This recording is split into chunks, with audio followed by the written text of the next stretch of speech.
คิดอยู่ทุกวันคิดอยู่ทุกคืนคิดว่าสักวันฉันคงจะลืมน้อยลงทุกวันที่เราคุยกันเพราะว่าอะไรเธอจึงได้เปลี่ยนไปคิดแต่ไม่ถึงคิดแต่ไม่ถึงเธอคิดแต่ไม่ถึงคิดถึงเธอรู้บ้างไหม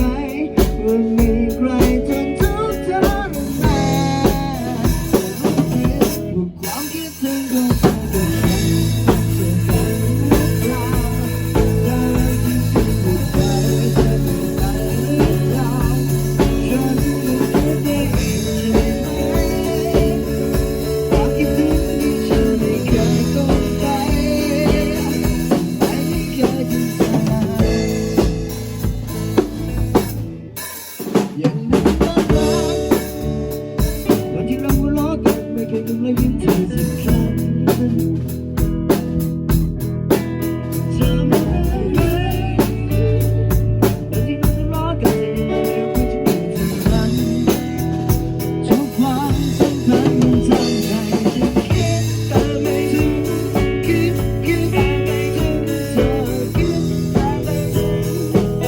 คิดแต่ไม่ถึงเธอรู้บ้างไหมว่ามีใครทนทุกข์ทรมานก็รู้เพียงว่าความคิดถึงของเธอกับฉันมันเท่ากันหรือเปล่าถ้าจริงๆว่าใจเธอเปลี่ยนไปหรือเปล่าฉันไม่คิดไปเองได้ไหมความคิดถึงที่ฉันไม่เคยต้องไปส่งไปได้เพียงในความทรงจำที่เราเลื่อยมาแค่นึกภาพตอนนั้นมันก็มีน้ำตารู้มั้ยว่าเจ็บแค่ไหนความคิดถึงที่ฉันไม่เคยต้องไปฉันไม่เคยถึงเธอคิดแต่ไม่ถึงเธอคิดแต่ไม่ถึงคิดแต่ไม่ถึงเธอคิดแต่ไม่ถึงแต่ไม่ถึงเธอแค่อยากจะรู้ว่าต้องทำใจยังไงมีฝนตกไหมอะไรไหมเธอต้องร้องหรือเปล่าถ้าตรงนั้นไม่มีใครฉันพร้อมจะไปในคืนที่ฝนโปรยลงมาคิดแต่ไม่ถึงเธออาการฉันในคืนนี้ระหว่างน้ำแบบนี้เข้ามาเป่าคงไม่ดีฉันกลัวเธอจะไม่สบายที่โทรมาเธอก็ไม่ได้ตั้งใจไม่ได้คิดอะไรแค่กลัวเธอไม่สบายเท่านั้นเท่านั้นแค่อยากจะรู้ว่าต้องเป็นใครอย่างนั้นฝนตกไหมเธอสบายดีไหมเธอกลัวร้อนหรือเปล่าหากตรงนั้นไม่มีใครฉันพร้อมจะไปจะรู้ดีว่าเป็นการเธอนั้น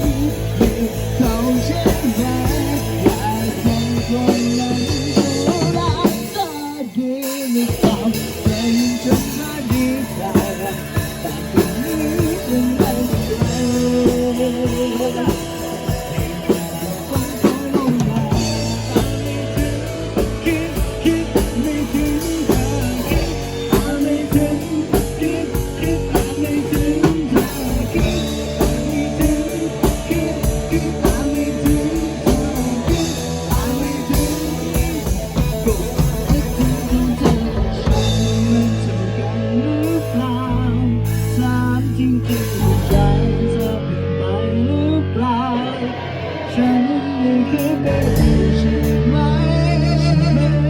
ความคิดถึงที่ฉันไม่เคยต้อง